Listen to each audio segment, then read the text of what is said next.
আসসালামু আলাইকুম, welcome back to my channel. বাসায় আমি সবসময় যেভাবে গরুর মাংস রান্না করি, আজকে আপনাদের সাথে সেই পদ্ধতিটি শেয়ার করতে চলে আসলাম। এখানে আমি রান্নার জন্য 1.5 কেজি পরিমাণ গরুর মাংস ধুয়ে পরিষ্কার করে নিয়েছি। মাংস রান্নার জন্য নিয়েছি 2 টেবিল চামচ জিরা বাটা, 2 টেবিল চামচ রসুন বাটা, 1.5 টেবিল চামচ আদা বাটা, 2 টিস্পুন ধনিয়া গুঁড়া, 1 টিস্পুন হলুদের গুঁড়া, 3 টিস্পুন মরিচের গুঁড়া, ঝালটা যে যেমন খাবেন সেই অনুযায়ী নেবেন, 2টি কালো এলাচ, 5-7টি দারচিনি, সাদা এলাচ 4-5টি, 2টি তেজপাতা, 1.5 কাপ পেঁয়াজ কুচি, পেঁয়াজ বাটাটাও ব্যবহার করতে পারেন, পরিমাণ মতো তেল আর লবণ,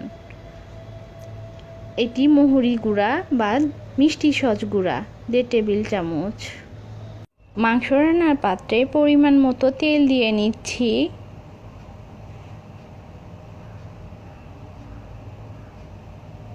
তেলটা হালকা একটু গরম হলে এর মধ্যে পেঁয়াজ কুচিগুলো দিয়ে নিয়েছি।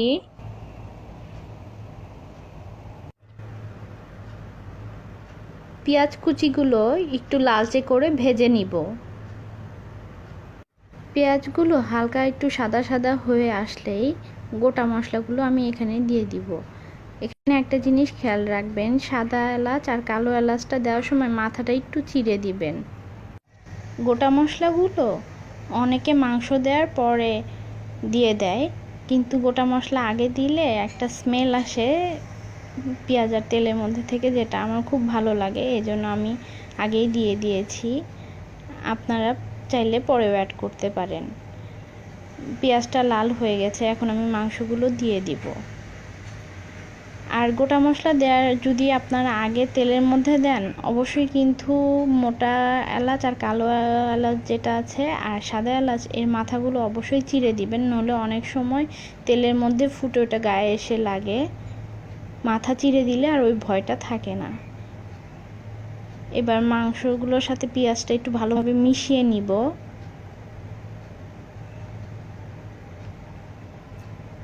যাতে পেঁয়াজগুলো নিচে থেকে পুড়ে না যায়।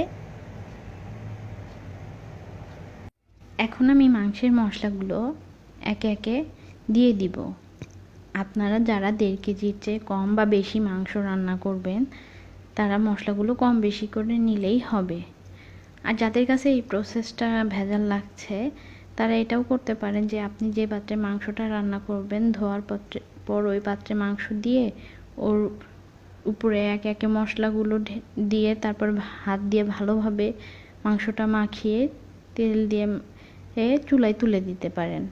তাহলে এখন আর পেঁয়াজ ভাজা এটা ভাজা এইটা থাকবে না। কিন্তু আমার কাছে পেঁয়াজটা ভেজে মাংসটা না রান্না করলে একটু কেমন যেন লাগে, সেই জন্য আমি পেঁয়াজটা ভেজে তারপরে মাংসটা দিয়ে দিয়েছি। আমার মশলাগুলো দেওয়া হয়ে গেছে। এবার আমি মাংসগুলো ভালোভাবে একটু উপর নিচ করে দিব, যাতে মশলা মাংসের প্রতিটা মাংসের গায়ে লেগে যায়।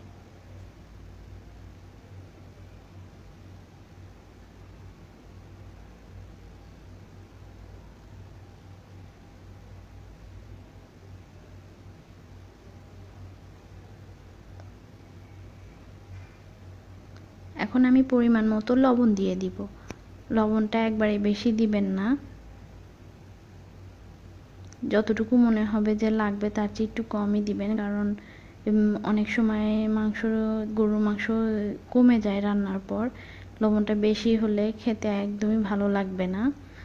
এই জন্য প্রথমে একটু কম দিলে পরে চেখে আবার দিয়ে দিলেই হবে। এখন আমি দিয়ে দিব মহরি গুঁড়া বা মিষ্টি সস গুঁড়া।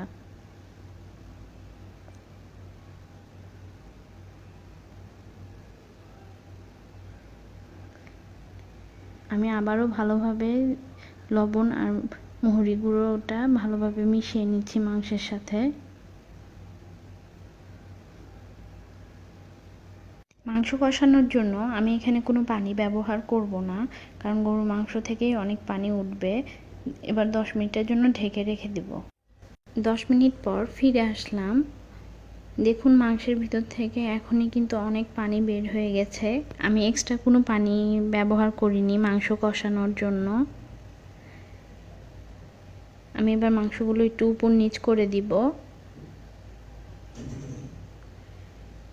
আর মাংস কষানোর জন্য আমি চুলার আঁচটা একদম মিডিয়ামে রেখেছি, হাই ফ্লেমেও নয় লো ফ্লেমেও নয়, একদম মিডিয়ামে রেখে আমি পুরো মাংসটা কষিয়ে নিব। মাংস কষানোর সময় পাতিলের মুখটা আটকে মাংসটা কষাবেন, মাঝে মাঝে ঢাকনা খুলে নেড়ে দিবেন, কিন্তু আবারও ঢাকনা লাগিয়ে দিবেন। দেখবেন খুব দ্রুত মাংস সিদ্ধ হয়ে গেছে। অনেকের কমপ্লেইন থাকে যে মাংস সিদ্ধ হতে চায় না বা সময় লাগে, এভাবে মাংস সিদ্ধ হতে খুবই কম সময় লাগে। আমি আবারও 10 মিনিটের জন্য মাংসটা ঢেকে দিয়েছিলাম। দেখেন মাংসের থেকে আরও পানি বের হয়েছে। এই মাংসর পানিতেই আমার মাংসটা পুরো সিদ্ধ হয়ে যাবে, আমার আর এক্সট্রা কোনো পানি দিতে হবে না। আপনাদের যাদের এই পর্যায়ে যদি পানি শুকিয়ে যায় বা মাংস কষানো হয়নি মনে হয়, তারা কুসুম গরম পানি এ পর্যায়ে সামান্য পরিমাণ দিয়ে মাংসটা কষাতে পারেন। আর যারা মাংসে আলু ব্যবহার করতে চান বা আলু দিতে চান, এখন না আলুটা দিয়ে দিবেন। এই সময়ে বেশি আগে দিবেন না, তাহলে মাংস কষানোর সাথে আলুটা ভেঙে যাবে। আমি মাংসে কোনো আলু দিব না, এই জন্য আমি আর মাংসে আলু এখন দেইনি। আপনারা যারা দিবেন তারা কিন্তু অবশ্যই এই সময় দিয়ে দিবেন।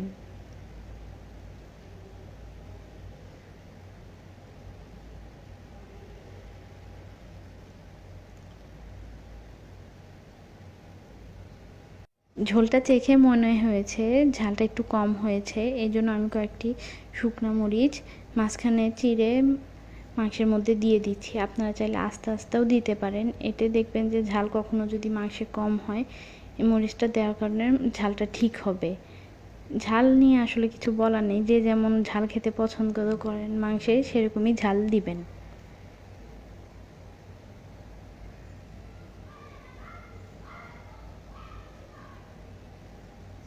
পঁচিশ মিনিট হলো আমি মাংসটা কষাচ্ছি। আমি আরও 10 থেকে 15 মিনিট মাংসটা কষিয়ে নেব। মাংসে এখনও যথেষ্ট পরিমাণ পানি আছে, আমি কিন্তু এক্সট্রা পানি অ্যাড করিনি। এই পানিটা যে পর্যন্ত একটু শুকিয়ে না আসবে আমি কষাতে থাকব। আপনারা এই সময় চাইলে ঝোলটা দিয়ে দিতে পারেন অনেকে, কিন্তু আমি মাংসটা একটু সিদ্ধ করব, ঝোলটাও কম রাখবো। 15 মিনিট পর ফিরে আসলাম। আমার মাংসটা কষানো হয়ে গেছে। আমি টোটাল 35 মিনিট মাংসটা কষিয়েছি। আমার মাংসটা সিদ্ধ হয়ে গেছে। এখন আমি ঝোল দিয়ে দিব। ঝোলটা যে যেমন খাবেন সেই অনুযায়ী দিয়ে নেবেন।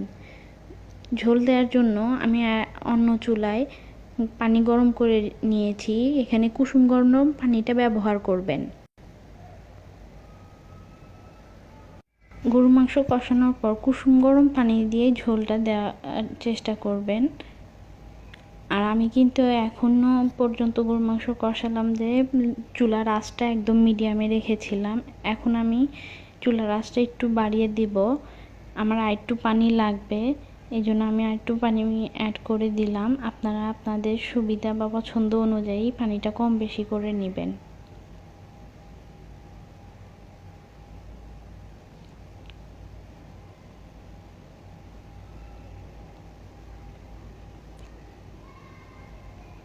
এখন আমি ঢাকনা দিয়ে ঢেকে আরও 10-15 মিনিট এটাকে জ্বালিয়ে নেব। মাংসে ঝোল দেওয়ার পর চুলার আঁচটা বাড়িয়ে কিছুক্ষণ বলক তুলে আবারও মিডিয়াম লোতে চুলা রেখে 15 মিনিটের জন্য ঢেকে দিয়েছিলাম। আমার মাংসটা রান্না হয়ে গেছে এবং মাংসটা খুব ভালো সিদ্ধ হয়েছে। এখন আমি ঝোলটা একটু কমাবো দেখে আর কিছুক্ষণ জাল দিয়ে নিব। মাংসের ঝোলটা কমানোর জন্য আমি আরও 5-7 মিনিট মাংসটা ঢেকে জাল দিয়ে নিলাম। আমার মাংস রান্না হয়ে গেছে। আপনারা ঝোলটা যে যেমন খেতে পছন্দ করেন সে অনুযায়ী রাখবেন। আপনারা যদি মনে করেন যে না মাংসটা একটু ঝোল কম হলে ভালো হয়, আরও কিছুক্ষণ জাল দিয়ে নেবেন। মাংসটাও একদম পারফেক্টলি সিদ্ধ হয়েছে। আর আমি লবণটা চেক করে নিয়েছি, লবণটাও ঠিক হয়েছে।